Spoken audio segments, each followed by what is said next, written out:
من الافكار المميزه اللي انت ممكن تستعملها عشان تسرع من الكاش فلو بتاعك، وهي فكره الشحن المقدم. الشحن المقدم ببساطه هو ان انت تسلم الاوردرات بتاعتك الحد ده عنده شركه شحن. اشهر جروب للموضوع دوت على الفيسبوك اسمه مناديب شحن مقدم. بتيجي تاخد منك الاوردرات بتاعتك، تاخد منك العناوين بتاعت العملاء وارقام موبايلات العملاء، وتسلمك فلوس الاوردرات قبل اساسا ما الاوردرات بتاعتك تتشحن. بتيجي فلوس ليه؟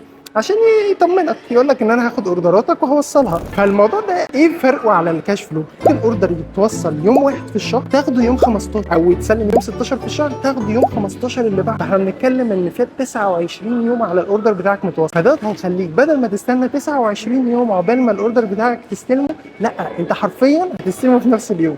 مشكله الموضوع ده ايه بقى؟ حاجتين. اول حاجه ان انت مش هتعرف تعمله لو السكيل بتاع الاوردرات بتاعتك كبير.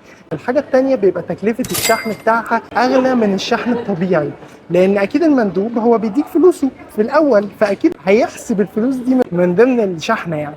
اتمنى يبقى الفكره ديت وصلت لك، بحيث تخلي الكاش فلو بتاعك سريع جدا، بحيث تعرف تضاعف من حجم البيزنس بتاعك، فبالتالي تضاعف الارباح بتاعتك مره واثنين و10 و15 و20 كمان.